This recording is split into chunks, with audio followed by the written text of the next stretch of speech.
의 제목은 기드온과 이스라엘의 불신앙이라는 제목으로 말씀을 증거합니다. 보스턴 대학교 종교학부 교수인 스티븐 프로테스는 아메리칸 지저스에서 미국에서 예수님은 아이돌이라고 그렇게 정의했습니다. 무슬림도 불교인도 무신론자도 예수님을 좋아한다고 합니다. 마치 아이돌에게 열광하듯이 모든 사람의 친구가 되고 상처를 싸매어 주며 원수도 품어주는 예수님에게 미국인들은 열광하며 찬양을 올린다고 합니다. 하지만 이들이 찬양하고 열광하는 것은 하나님의 아들이신 예수 그리스도와 그분의 죽으심과 부활과 승천을 통한 구원이 아니라 그 이미지가 주는 위로와 평안인 것이죠. 결국은 그것은 자기애이고 자기 만족에 불과한 것이죠. 이렇게 우리가 자기애와 자기 만족에 감추어진 신앙생활이 아니라 하나님 아버지의 뜻에 맞추어진 자기를 부인하는 참된 신앙생활이 이 시대에 더욱더 요청되고 있습니다. 제가 금요심야 기도회 때 예수님 안에 거하는 것에 대해서 말씀을 드렸습니다. 그 예수님 안에 거하는 것은 자기 부인의 신앙생활과 연결되어 있습니다. 그리고 크게 네 가지로 말씀을 드렸는데요.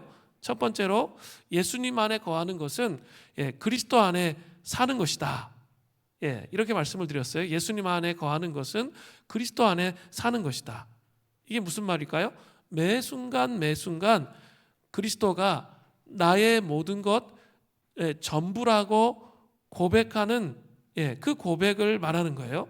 그게 그리스도 안에 거하는 겁니다. 그냥 이렇게 말씀 보고 기도할 때만 주님이 전부입니다라고 고백하는 것이 아니라 여러분의 신앙이 성장하면 성장할수록, 성숙하면 성숙할수록 삶 전체 영역까지 확장되어서 주님이 나의 모든 것 되십니다라고 고백하는 것이 그리스도 안에 거하는 것입니다. 또 그리스도 안에 거하는 것은 내 집에 안식하는 거예요. 우리가 있어야 할 집, 하나님 아버지 안에서 나의 삶에 무겁고 지친 것들을 다 내려놓고 주님 안에서 집에서 쉴 수 있는 용기, 그것이 바로 그리스도 안에서 사는 것이다. 첫 번째로 그렇게 말씀을 드렸습니다. 그리고 두 번째는 예수님 안에 거하는 것은 예수님의 가르침 안에 사는 것을 의미합니다.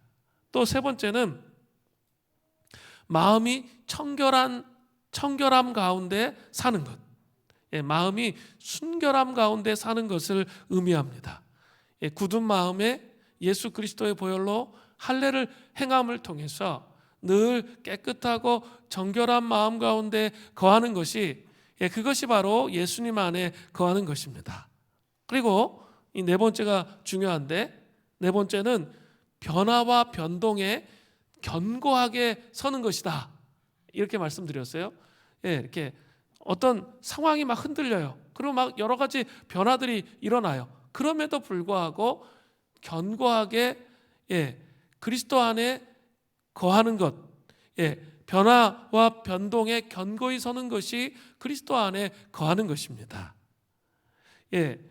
이번 한 주간은 이태원 참사로 인해서 여러 가지 일들이 있었습니다.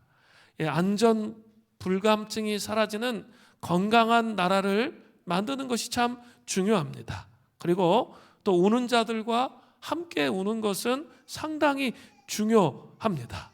그러나 이렇게 우리가 그리스도 안에 거해서 견고하고 변동이 없는 안전한 감정을 갖고 있는 게 중요해요.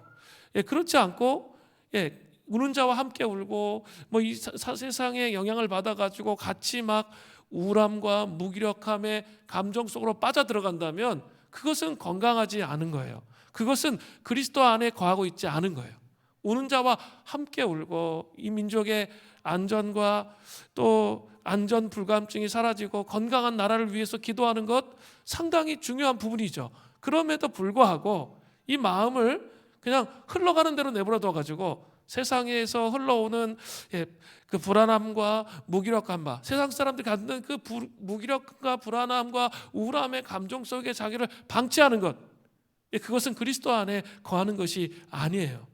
변화와 변동이 있어도 우리는 그리스도 안에 견고히 서 있어야 하는 것이죠. 그러면 그리스도 안에 견고히 서 있으면 그 다음에 대안을 만들 수 있게 되는 것이죠. 저는 한 주간 한국 교회의 청년 사역을 돌아보게 되었고, 우리 교회 청년들에 대해서 좀 많이 생각해보고 묵상해 보게 되었어요. 정말 이 복음의 본질을 가지고 있는 청년들이 이 땅에 정말 많이 세워지고 건강하게 세워지는 것이 얼마나 중요한지, 이런 것들을 대안적으로 좀 생각해 보게 되었습니다. 하여간 이 그리스도 안에 거하는 것은 변화와 변동에도 견고히 서 있는 것이죠. 자, 그리스도 안에 거하는 것이 뭐라고요? 자기 부인의 신앙과 연결된다고 말씀을 드렸어요.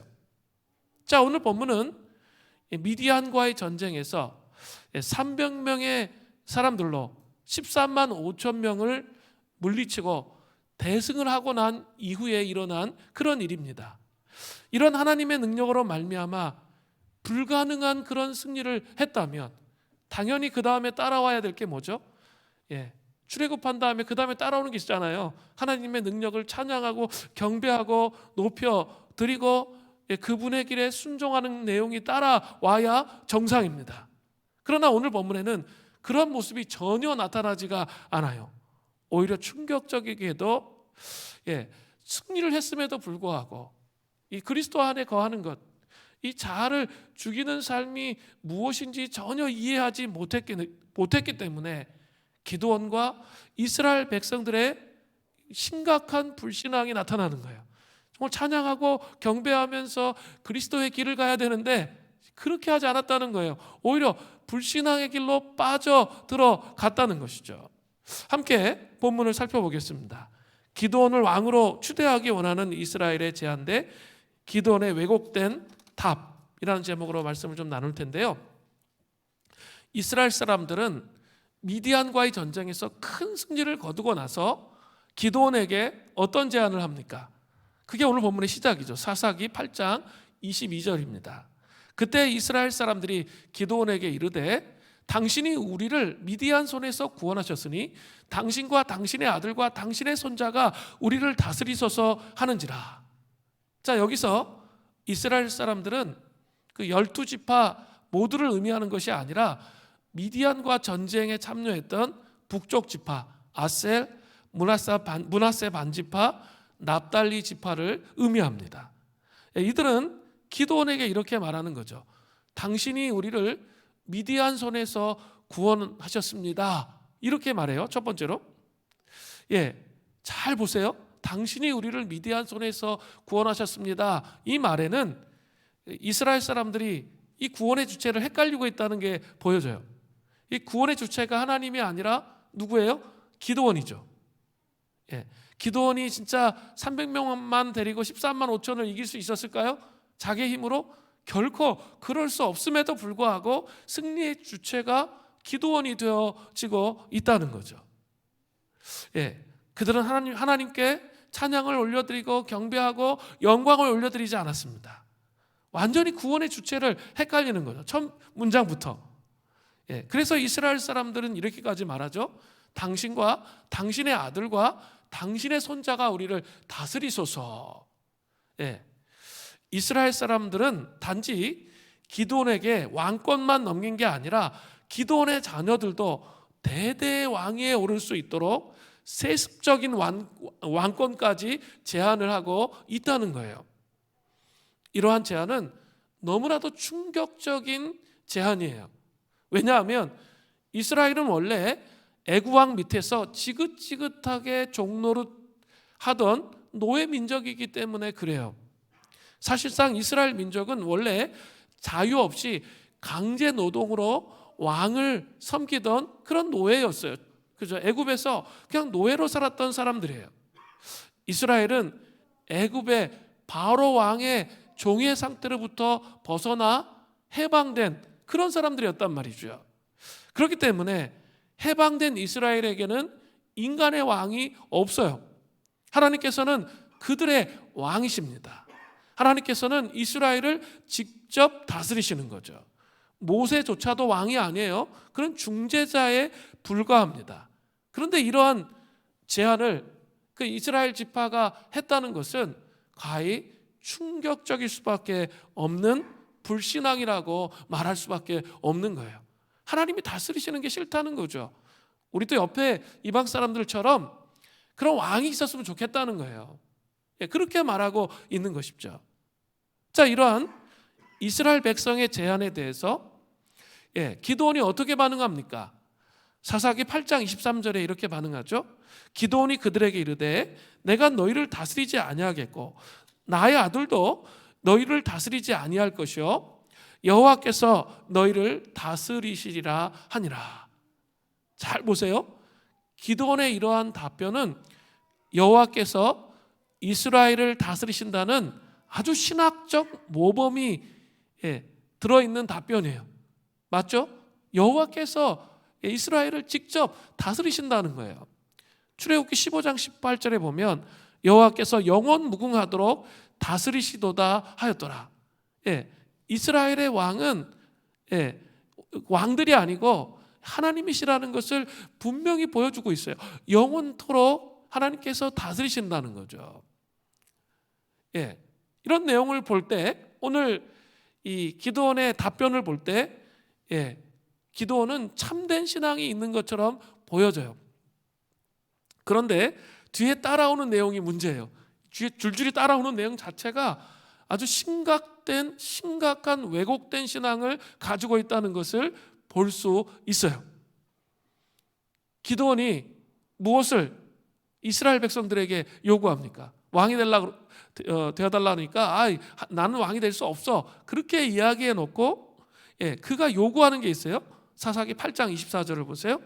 기드온이 또 그들에게 이르되 내가 너희에게 요청할 일이 있으니 너희는 각기 탈취한 귀고리를 내게 줄지니라 하였으니 이는 그들이 이스마엘 사람들이므로 금 귀고리가 있었음이라. 미디안 사람들은 이스마엘 사람들 안에 포함돼요. 에서의 후손을 포함한 아라비아 유목민에 대한 일반적인 명칭이 바로 이스마엘 사람들이라는 용어를 사용했던 거예요. 그들은 남자들이 금귀걸이 하는 것을 즐겨 했습니다. 기드온은 이들에게 탈취한 금귀걸이를 요구하고 있습니다. 이스라엘 사람들에게 탈취한 금귀걸이를 요구한다는 것은 어떤 의미가 있을까요? 그것은 지도자가 백성에게 선물을 요구하는 것으로 백성들의 순종을 요구하는 그런 행위였습니다. 그렇기 때문에 금 귀고리 상납은 기드온에게 충성을 맹세하게 하는 그런 행위로 볼 수 있는 것이죠. 또 사사기 8장 26절을 보세요.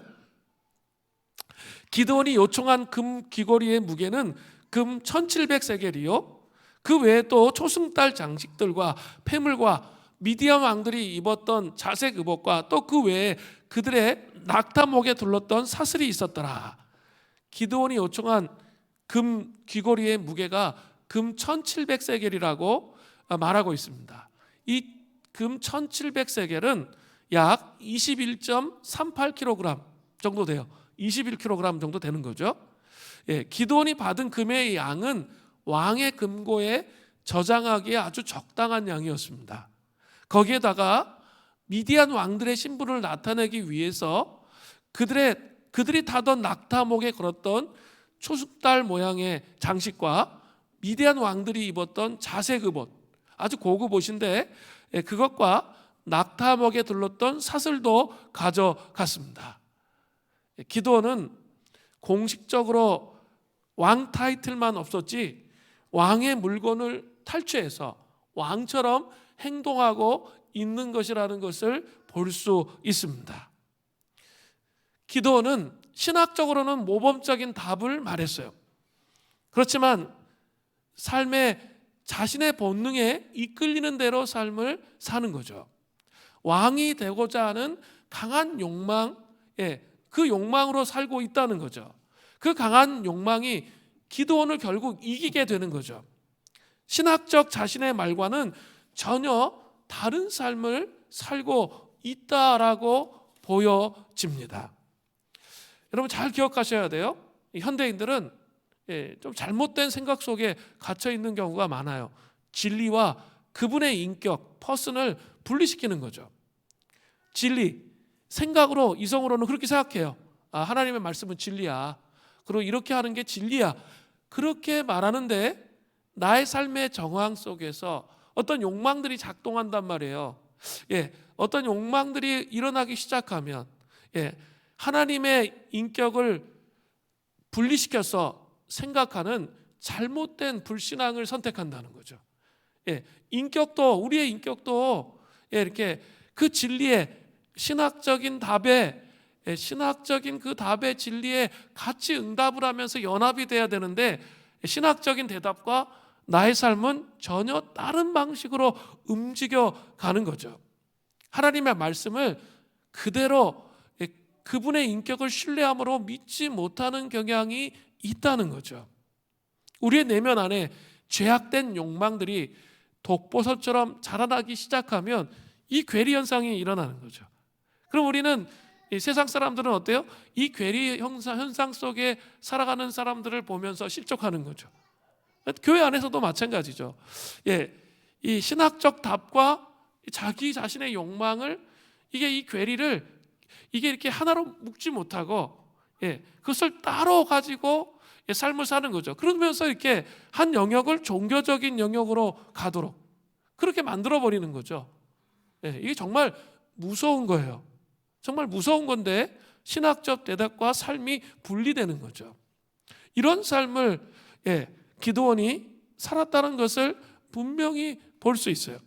여러분, 일주일의 삶 속에서 여러분은 머리와 가슴이 따로 노는, 진리와 인격이 따로 노는 그런 삶을 살지 않았는지 살펴보고 회개하고 돌이켜서 이 통합의 여정으로 갈 수 있도록 끊임없는 씨름과 노력이 필요한 거예요.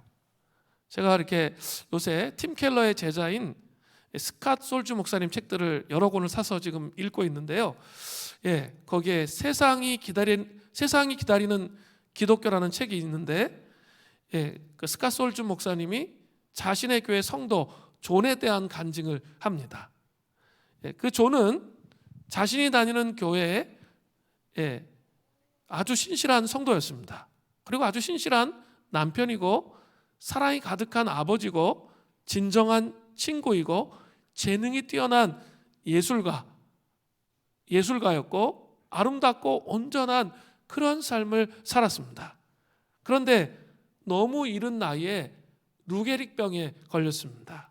그로 인해서 온몸이 무력해졌습니다.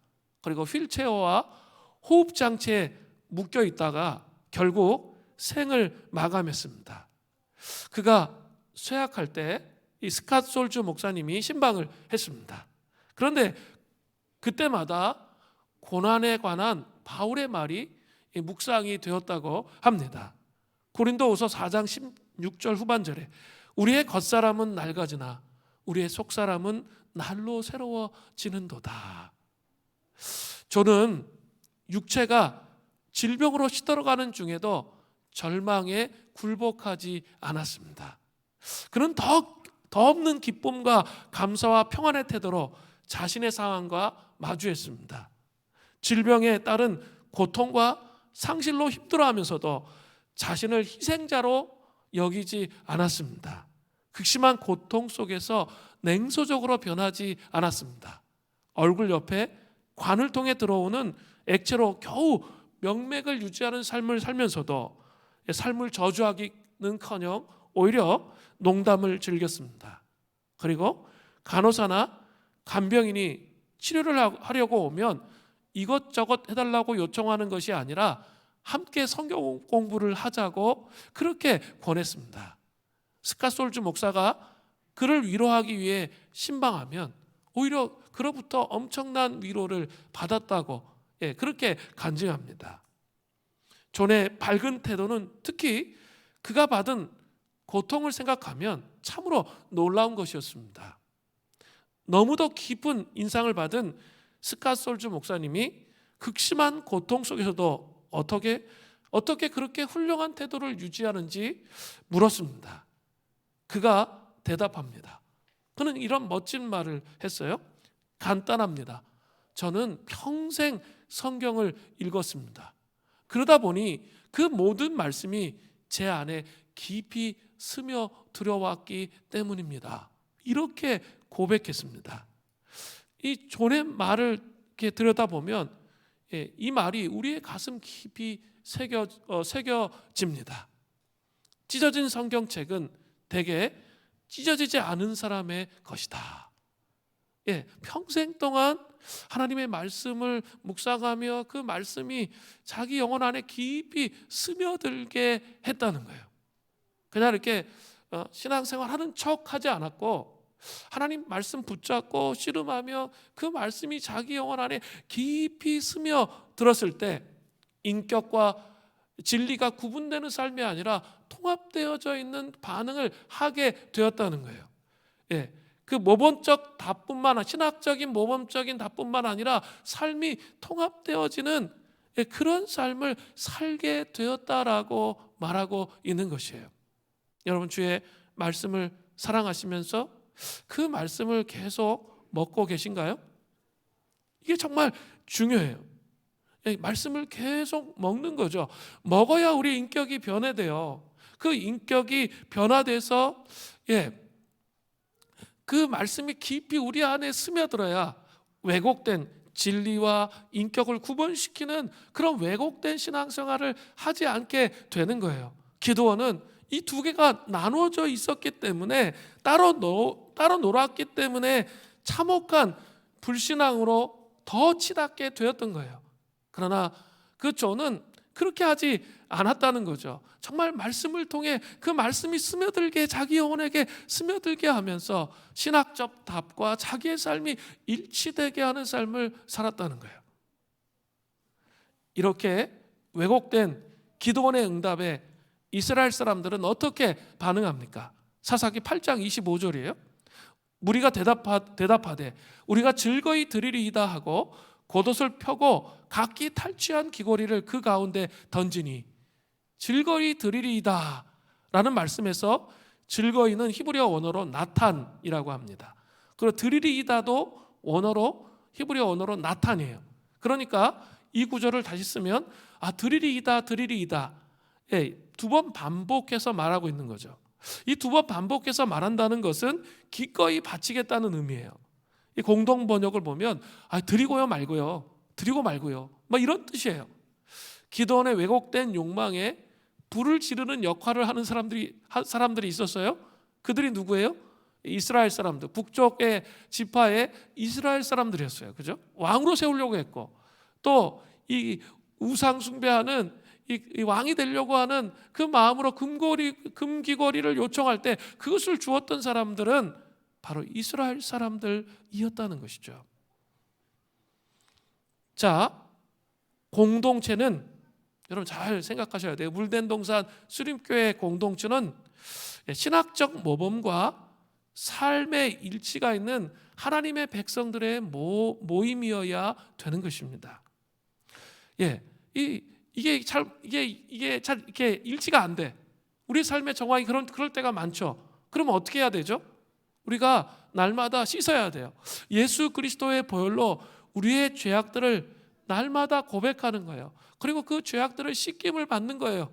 그러면서 점점 이 신학적 모범과 삶이 일치의 방향으로 성화되어져 가야 한다는 것이죠.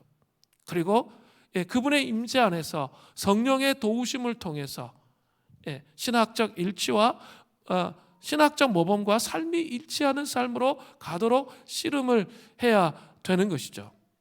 그리고 이 공동체 안에 이렇게 우리가 공동체 생활을 하다 보면 갈등과 어려움이 있어요. 그렇죠? 우리가 죄인들의 모임이기 때문에 사람들이 모여 있기 때문에 정말 다양한 사람들이 모여 있어요. 그러다 보면 이렇게 성령 충만하지 않으면 그죠? 날마다 예수 그리스도의 이 보혈로 씻음을 받고 성령의 임재 안에서 사는 삶을 연습하고 노력하지 않으면 어때요? 갈등이 일어나요. 예, 어려움이 있어요. 예, 그렇게 되면 그때 특징이 뭐죠? 이렇게 그리스도의 통제 안에, 그리스도 안에 들어가 있지 못하면 갈등 속에서 자기 주장을 끊임없이 하는 거죠. 그리고 완고하게 고집을 부리게 되는 것이죠. 그리고 이것은 우리를 더 신학적 모범과 삶이 멀어지도록 그렇게 만든다는 거죠. 중요한 것은 뭡니까? 용서예요. 용서. 그죠? 예수님께서 우리를 십자가에서 우리를 용서하신 것처럼, 그죠? 용서하시고 우리를 받아주신 것처럼 상대방들을 용서하고 풀어주는 거죠. 그죠? 갈등하고 있는 상대방들을 용서하고 풀어주는, 그리고 또 받아들여지는, 갈등이 있을 때 하나님 앞에 나아가서 씨름하고 기도하면서 그들을 풀어주고 용서하고 또 그들을 받아주고 하나됨을 추구하고, 그렇게 가도록 우리가 부르심을 입은 거예요. 그러면서 우리의 연약한 인격들이 깨어지도록, 연약한 인격이 깨어지도록 그렇게 부르심을 입었다는 거예요. 우리는 너무 교회 생활하면서 잘못된 종교적인 태도를 갖고 있어요. 사람들이 나를 어떻게 생각할 거예요? 그게 너무 민감해. 너무 민감해. 그걸 뭘 보여주고 있는 거냐면 정말 하나님을 바라보고 있지 않다는 얘기예요. 중요한 것은 그게 그렇게 중요한 것이 되어서는 안 돼요. 공동체 안에서 정말 삶을 살아간다는 것은 이 하나님께서 가장 우선순위가 되셔야 되는 거죠. 그래서 갈등이 일어났어요. 그러면 이렇게 우리는 자꾸 사람에게 집중되어 있으면 상처받은 거에 집중하거든요. 근데 하나님께 집중되어 있으면 어떻죠? 이렇게 상처가 왔을 때 두 가지 반응을 하면 돼요. 하나는 이렇게 흘려보내야 할 것은 버리면 돼요. 그 사실이 아니면 그건 버리면 돼요. 그런데 이게 여러분의 마음에 상처를 주잖아요. 상처를 준 게 뭐가 이게 사실이 있어. 그러면 어떻게 해야 되죠? 아직 내 자아가 십자가에 못 박지 못한 거예요. 그리고 내 그리스도의 사랑의 분량까지 자라지 못한 거죠. 그러니까 내가 아직 여전히 내가 미워하고 화를 낸다는 것은 그리스도 안에 거하고 있지 않은 거잖아요. 그것을 회개하고 용서하고 풀어줌을 통해서 내가 그리스도 안에 거하는 걸 선택하는 거죠.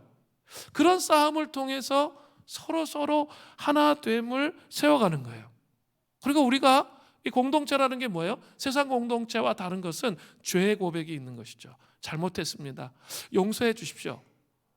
그렇게 고백하는 거예요. 그리고 십자가 앞에 그 짐들을 다 내려놓는 죄 고백이 있는 공동체가 될 때, 그 신학적 모범과 삶이 일치되는 그런 공동체가 된다는 거죠. 그렇죠? 그렇지 않고 신앙생활 하는데 그냥 그 인정 때문에 자기 이미지 관리하고 막 이렇게 하면 있죠. 반드시 공동체에서 무너져요. 다 무너져야 돼요. 자기 연약함이 드러나야 돼요. 그렇지만 그 연약함에도 불구하고 용납받고 사랑받고 세워져 가는 것이 무엇인지, 하나님 안에서 용납받고 세워져 가는 것이 무엇인지를 아주 잘 정리하고 정돈하는 것이 공동체의 생활이에요. 그렇죠? 특별히 이렇게 공동체 생활에서 이렇게 하나님께 딱 집중되어 있는 게 필요해요. 그게 먼저예요. 주님 앞에 잘 세워져 있어야죠. 그래야 옆에 사람을 용서하고 풀고 받아들이고 이 작업이 되는 거예요. 그렇지 않으면 끝까지 그냥 완고해. 마음의 할례를 받아야 되는데 굳은 마음으로 계속 그렇게 반응하게 되는 거죠. 그게 아직 뭐죠? 내가 아직 그리스도 안에 거하는 삶의 신비가 무엇인지 모르고 신학적 모범과 삶이 이렇게 아주 깊은 단절 상태에 있다라는 것을 보여주는 것입니다. 18일, 19일에는 탈북민과 함께하는 지역 사회 섬기는 김장 봉사가 있습니다. 김장 봉사를 하면 어떤 분은 일을 정말 기가 막히게 잘하시는 분이 있어요. 어떤 분은 이렇게 일이 잘 되는 건 중요하지 않아. 옆에 있는 사람과 이 관계를 잘 맺는 게 막 중요해. 그래서 그 사람에게 막 집중하는 사람이 있어요. 그 일 잘하는 사람이 저는 속 터지죠. 그리고 또 관계를 잘 맺는 사람은 일하는 사람 보고 일 중독자다 마음속에 막 비난하죠. 근데 예수님은 어떠셨을 것 같아요? 일도 잘하셨고 그다음 관계도 잘 맺으셨어요. 밸런스가 잡혔다는 거예요. 그죠? 그냥 관계가 중요한 사람만 있으면 일이 개판돼요. 그리고 일 잘하는 사람이 있으면 다 일 다 하고 나서 다 전부 다 마음에 상처받고 끝나. 그런데 하나님이 함께 하신 사역은 후유증이 없어요. 이게 무슨 말인 줄 아세요? 예, 일을 잘 해내는 것도 중요하지만 관계도 중요한 거예요. 일할 때 이제 김장 이제 큰 과제가 떨어졌잖아요. 우리를 위한 과제도 아니고 우리 교회는 김장 안 해요. 그냥 사 먹어요. 그런데 우리 지역 주민과 탈북민을 위해서 하는 거잖아요. 그래 일이 과제가 떨어지면 그거를 막 다 완수해내야 되는 분들이 계세요. 조금은 양보를 하세요. 약간 못하더라도 우리가 좀 수준이 떨어지더라도 우리 같이 데리고 가야 된다. 원망과 시비가 없이 일치와 하나됨으로 함께 가야 된다. 이 생각을 하세요. 반대로 일을 너무 안 하고 그냥 삼천포로 가신 분들은 조금은 좀 일을 좀 하세요. 일을 해서 좀 맞춰주세요. 좀 그렇게 되면서 가야 돼요. 근데 그러기 위해서는 어떻게 해야 되죠? 기도를 하셔야죠. 이 공동체 안에 힘써 하나됨을 지켜야 돼요. 사랑과 일치와 연합과 기쁨으로 감당하는 일이 될 수 있도록 기도하셔야 되는 거예요. 그래서 기도하는 거예요. 하나님과 함께한 사역은 여러분 아셔야 돼요. 후유증이 없어요.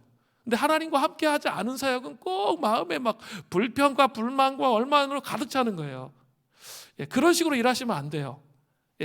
그러니까 김장을 담그더라도 어떻게 해야 됩니까? 같이 기도하면서 죄 고백을 하고 이렇게 씻어내고 풀어내고 하나됨을 지키면서 연합하면서 같이 가시는 은혜가 있기를 바라요. 거기에다가 또 탈북민도 오잖아요. 그럼 우리는 진짜 이게 하나됨을 정말 잘 지키면서 이 작업을 해 나가실 수 있기를 바랍니다. 기드온의 욕망과 이스라엘 백성에 부추기는 것이 기드온을 신학적 모범과 삶에 일치되는 것을 더 멀어지게 하는 그런 안타까운 일이 오늘 본문에 나타났습니다. 자, 그 결과가 무엇입니까? 기드온과 이스라엘 사람들이 이렇게 신학적 모범과 이 삶이 일치가 안 되면 더 이제 다가오는 게 있어요. 아주 심각한 나락으로 떨어진다는 거예요. 기드온의 타락을 보세요. 금 에봇을 만들었어요. 사사기 8장 27절을 보세요. 기드온이 그 금으로 에봇 하나를 만들어 자기의 성읍 오브라에 두었더니 온 이스라엘이 그것을 음란하게 위함으로 그것이 기드온과 그의 집의 올무가 되었더라. 에봇은 무엇입니까? 원래 에봇은 대제사장의 복장, 우리 출애굽기 할 때 기억나시죠? 복장에 조끼 혹은 그 앞치마처럼 생긴 거, 그게 에봇이에요. 에봇은 금실과 청실과 자색 홍색실과 가늘게 꼰 배실로 정교하게 짜서 만든 게 에봇이에요. 또 그 위에는 뭐가 있었죠? 판결흉패. 이 판결흉패에는 보석이 달려 있었어요. 12개의 보석, 12지파를 의미하는 거죠.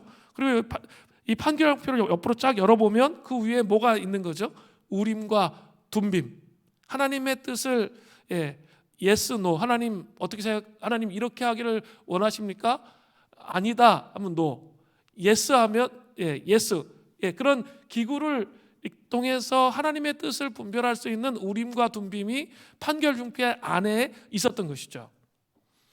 에봇은 대제사장이 입어야죠. 그리고 또 어디에 있어야 되죠? 성소에 있어야죠. 성소. 이 당시에 성소가 어디에 있었을까요? 실로에 있었죠. 실로에 법궤가 있는 곳에 에봇이 있어야죠.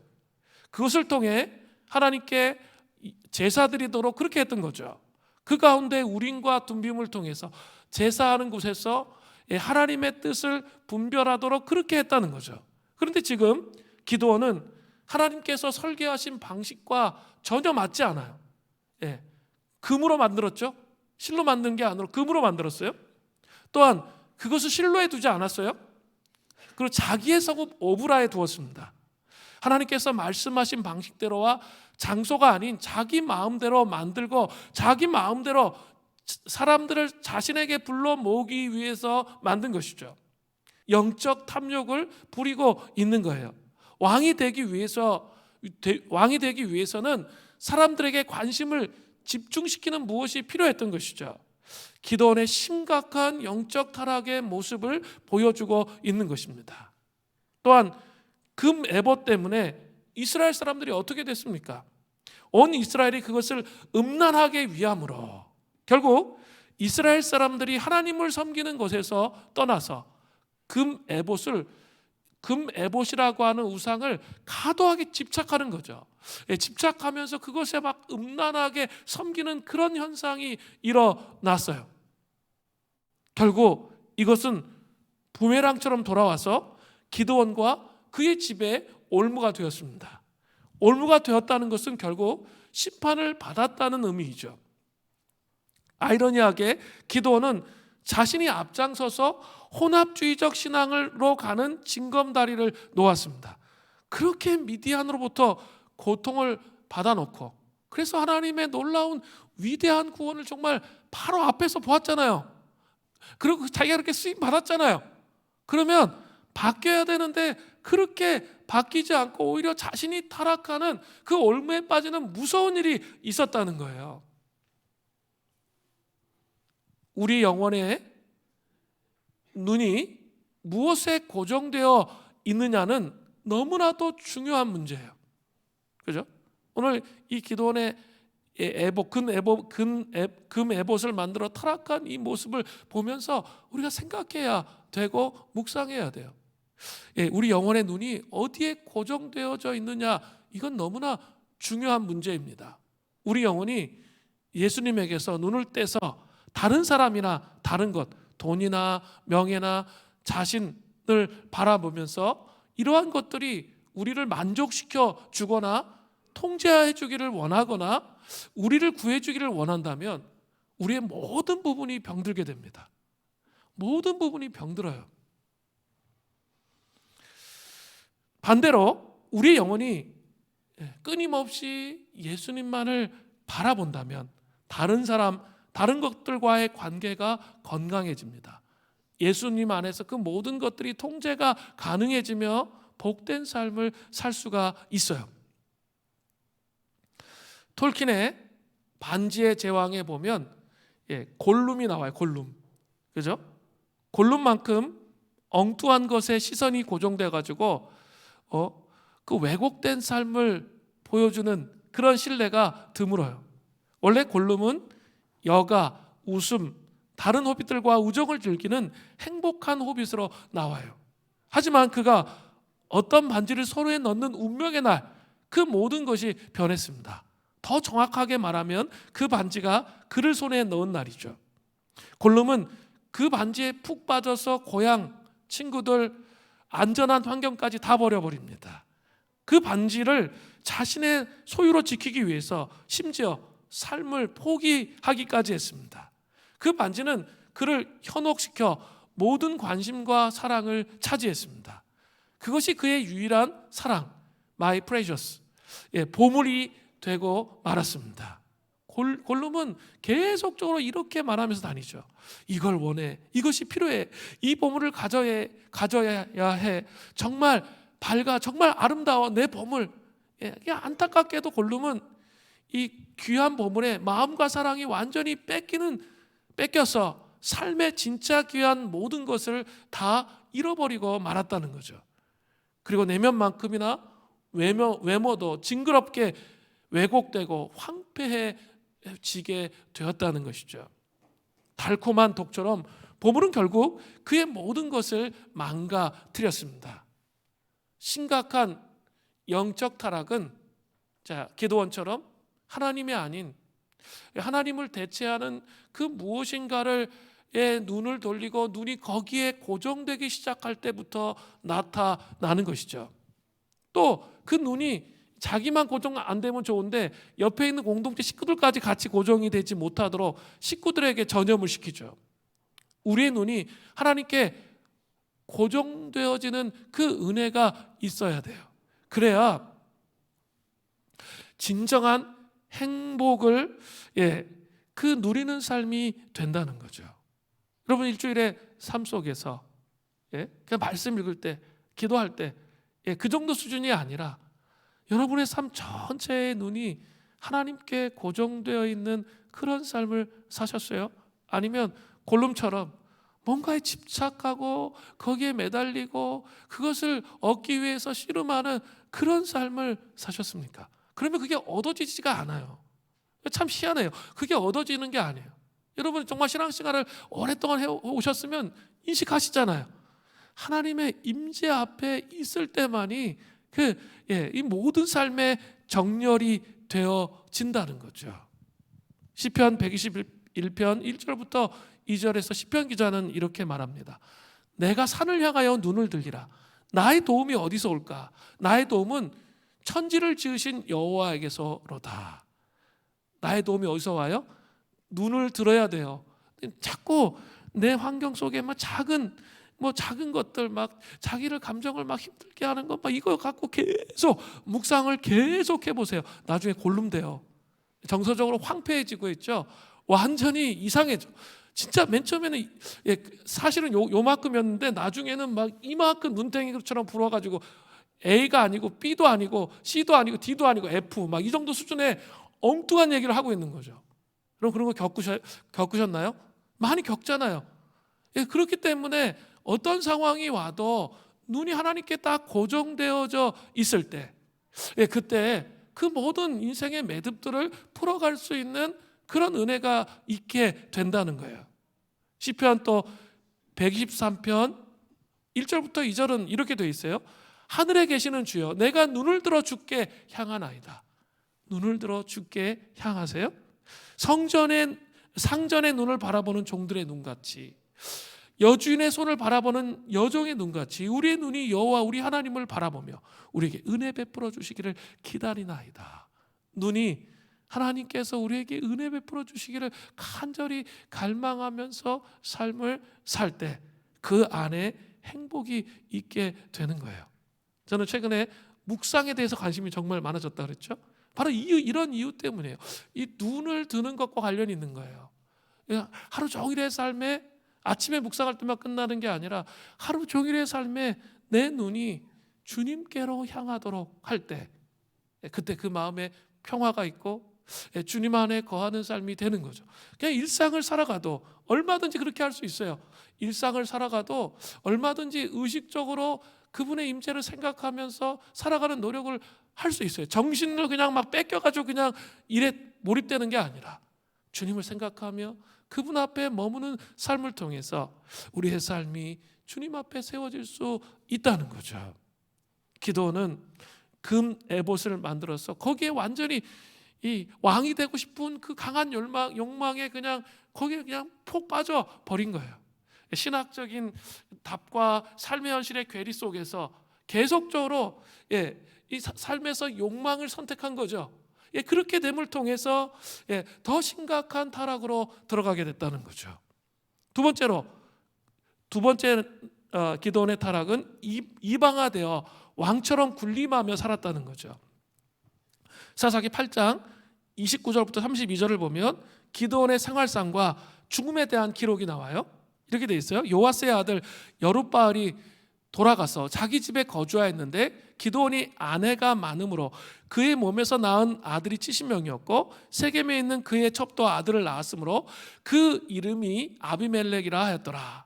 요아스의 아들 기드온의 나이가 많아 죽음에 아비에셀 사람의 오브라에 있는 그의 아버지 요아스의 묘실에 장사되었더라. 기드온은 전쟁 이후에 탈취물을 엄청나게 챙겼어요. 그리고 집에 돌아가서 살았어요. 그런데 그의 생활상을 주의 깊게 살펴보아야 돼요. 30절에 기드온은 아내가 많았고 그의 몸에서 낳은 아들이 70명이나 되었습니다. 고대 시대에 이방 사회에서 많은 부인을 두었던 사람은 바로 왕들이었습니다. 그렇기 때문에 기드온에게 아내가 많다는 것은 그가 하나님의 말씀과 법에는 관심이 전혀 없어요. 그냥 영적인 타락으로 그냥 계속 나락으로 떨어지면서 왕처럼 부귀영화를 누리는 삶에 집중되어 있었다는 것을 보여주고 있는 거예요. 그는 이방인이 되어 왕처럼 사람들 위해서 군림하면서 삶을 살은 것이죠. 금 에봇을 보러 온 이스라엘 사람들을 압제하면서 그런 식의 삶을 산 거예요. 또 31절에 보면 세겜에 있는 그의 첩도 아들을 낳았으므로 라고 되어 있어요. 세겜은 므낫세 지파와 에브라임 지파의 경계에 있는 도시로 교통의 요충지였어요. 근데 지금 그 오브라라는 곳은 북쪽 지파 아주 그 산 꼭대기 끝에 있었어요. 근데 거기에서 여기까지 내려온다는 것은 상당한 거리가 있었던 것이거든요. 근데 세겜에도 뭐예요? 첩을 둔 거죠. 완전히 자기가 왕처럼 군림하면서 얼마나 문란하게 삶을 살았는지를 보여주고 있어요. 거기다 더 한술 더 뜨는 건 뭐냐면 이 첩의 아들의 이름이 아비에셀이에요. 그죠? 아비멜렉이죠. 아비멜렉. 이 아비멜렉은 다음 주에 또 이제 설교를 해 나가면 심각한 문제를 일으키는 사람인데 그 기드온의 아들 아비멜렉은 그 아비멜렉이란 말의 뜻이 뭐냐면 나의 아버지는 왕이다 이런 뜻이에요. 기드온이 지어진 이름이에요. 나의 아버지는 왕이다. 너 그렇게 말하고 다녀 아비멜렉. 이렇게 이름을 지어 주었다는 것은 얼마나 왕으로 행세하면서 그 군림의 극치를 보여주고 있는지 분명히 알 수 있는 대목이에요. 전혀 성경적이지 않은 이방아가 되어서 왕처럼 군림하는 삶을 살았던 기드온의 모습을 통해서 우리의 모습을 살펴봐야 돼요. 우리도 세속화의 가치관에 쩔어서 어떤 것이 성경적 가치관인지 전혀 분별함이 없는 그런 삶을 살아가고 있지는 않아요? 그냥 세속적 가치가 그냥 너무 당연해. 이러면 심각한 거예요. 성경적 가치가 머릿속에 있어야 되는데 전혀 없어. 세속적 가치가 그냥 당연한 것처럼 삶을 살면 심각한 상태 가운데 있다고 생각하시면 돼요. 신학자 코넬리우스 반틸은 이런 말을 했어요. 하나님을 따라 하나님을 생각하면 더 지혜로워져서 하나님과 세상과 자신을 정확하고도 명료하게 볼 능력이 길러진다. 여러분 이거 믿으세요? 하나님을 따라 하나님을 생각하면 하나님을 묵상하고 눈을 들어서 하나님과 동행하는 삶을 말씀을 따라 살면 결과가 뭐예요? 더 지혜로워진다는 거죠. 그리고 하나님과 세상과 자신을 정확하고도 명료하게 볼 능력이 길러진다는 거예요. 세상은 어때요? 진리를 상대적으로 봐요. 그래서 혼란과 불일치와 불확실성이 가득한 세상 속에서 진리를 바라보는 우리의 시각이 절대 오류가 없는 근원을 통해 형성되는 것이 매우 중요해요. 그 절대 오류가 없는 분이 누구세요? 바로 창조주 하나님이시라는 거죠. 하나님은 존재하시고 침묵하지 않으시는 분이시다. 프란시스 셰퍼가 그렇게 말했어요. 그분과 인격적으로 교제하면서 그분의 음성을 들으면서 하나님의 생각과 하나님을 따라 살아가면 더 지혜로워지고 세상 가운데 더 지혜로워지고 하나님과 세상과 자신을 정확하게 파악하면서 인생을 경영해가면서 살아갈 수 있게 된다는 거죠. 또 시편 기자가 또 이런 고백을 해요. 시편 119편 99절이에요. 내가 주의 증거들을 늘 읊조리리니 나의 명철함이 나의 모든 스승보다 나으며. 내가 주의 말씀을 늘 하가한다는 거죠. 읊조린다는 게 계속 하가를 할 텐데 그러면 나의 명철함이 내 스승보다 더 낫게 된다는 거예요. 정말 그렇게 되는 거예요. 이 팀 켈러가 이런 말을 했어요. 이 조나단 에드워즈, 미국의 제1차 대각성 운동을 일으키고 프린스턴 대학의 총장이었어요. 그 신학과 신앙이 통합되어진 천재에 가까운 그런 사람이에요. 근데 그 팀 켈러 목사님이 그분에 대해서 평가하면서 아주 멋진 말을 했어요. 포크로 찌르면 피 대신에 성경이 흘러나올 사람이다. 이런 표현을 썼어요. 얼마나 그 성경적 가치와 기준으로 무장되어져 있으면 이런 고백을 할 수 있을까요? 그러니까 그 사람을 통해서 그 시대를 바꾸는 그런 위대한 일을 할 수 있게 되었던 것이죠.